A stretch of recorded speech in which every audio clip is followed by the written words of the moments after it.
Hello, welcome, Jenny again. Today we're going to be going a little bit more in depth in the cards, starting with the Fool.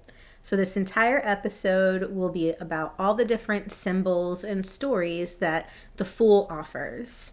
Before I get into it though, you know I'm going to ask, hit that subscribe button, hit that bell, that way you're notified in the event I load anything new anytime soon, which is probably the case. Anyway, let's get right into it. The Fool. The main story, the main character in our story from last video. The character that's going to move over the entire story arc of the soul's journey, of the major arcana. He is about to enter a brand new journey that is set ahead of him. He's on top of a cliff, 1 foot off the cliff, not knowing where it's going, about to leap off into the unknown. He is a character that is born without prejudice, but without wisdom.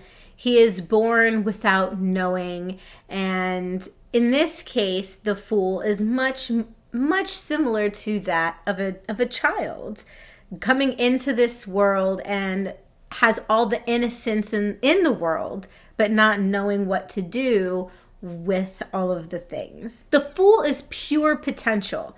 It's not potential. It's not like active potential. It's not like kinetic energy where it's going somewhere. This is just potential, standalone, without movement, without motion. And because of this pure potential, this is another reason why the Fool is given the number 0 instead of the number 1 in the deck of the major arcana. Understand that the Fool, even though it is just pure potential can also be a catalyst for change.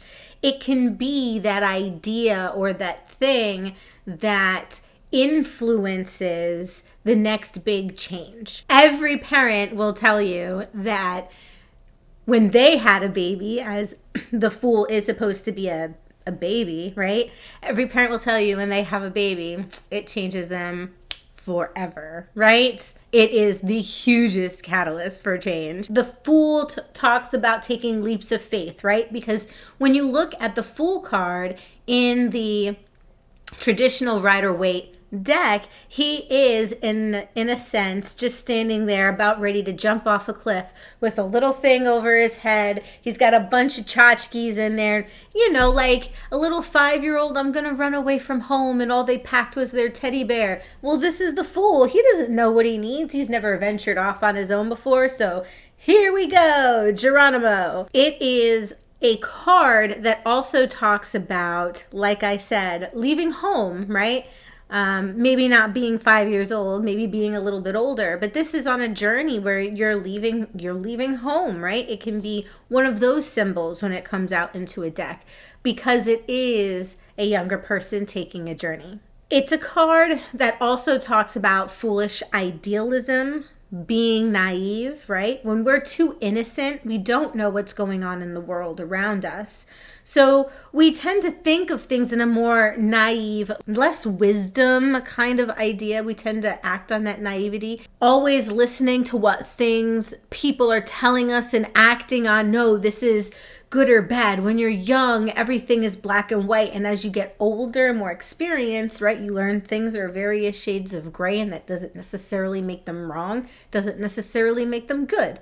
When you're younger, you don't know that. So having this naive, foolish idealism, poor judgment, lacking planning during situations, these are all things that the Fool also represents. It's not that just positive, yay, we're going on a journey. It's also knowing that you have no idea what's going on or what's about to happen, and you don't know what's on the bottom of that cliff. And yeah, there could be an awesome ledge that's going to catch you, but you're being naive. You don't know because you haven't looked there yet. Whereas somebody that's a little older would look down and say, oh yeah, that's a cliff. Or, oh no, there's nothing there. Please don't jump off. You know, the Order of the Golden Dawn did associate the Fool with the crown of the soul, right? Because he's the fool, he's the jester, the crown of the ether. But as well, fool wears a crown. The crown, if the major arcana is the soul's journey or the journey of the soul, it's the journey of ether or the spirit, which would be at the top, right, of the star, which would be at the top.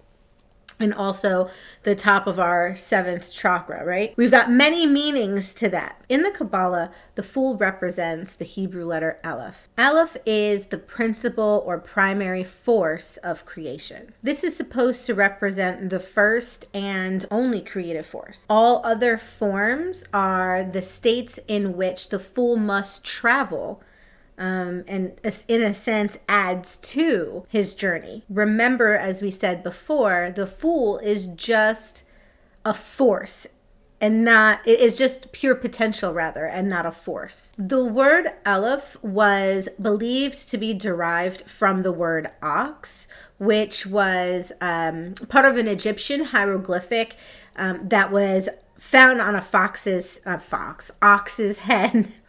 What? Ox's head.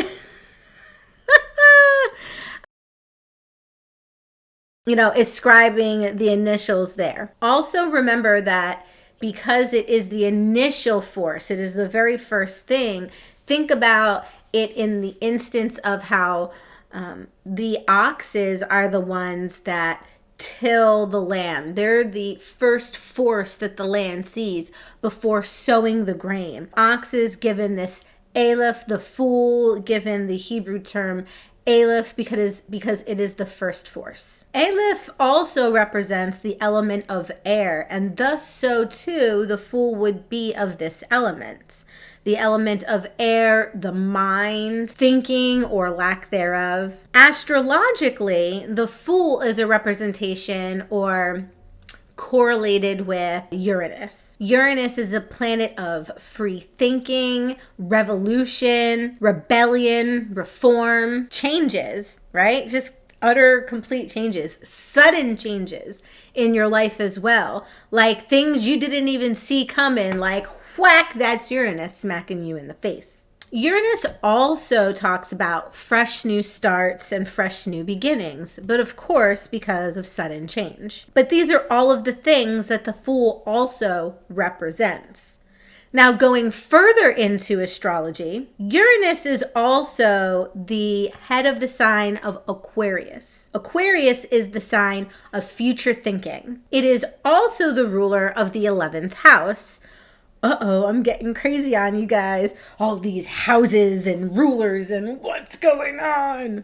The 11th house is where astrologers go and look at signs for, social groups and social settings, maybe even idealistic causes. Like what is going to be your main cause? What's going to be that thing that drives you, right? Some other correspondences that relate to the Fool card would be, like I said, Aquarius, Uranus, air, the rune Gera, the colors blue and yellow, the aspen tree, peppermint and ginseng, and then gemstones such as agate, aventurine, topaz, tourmaline, and turquoise. So like a lot of teas.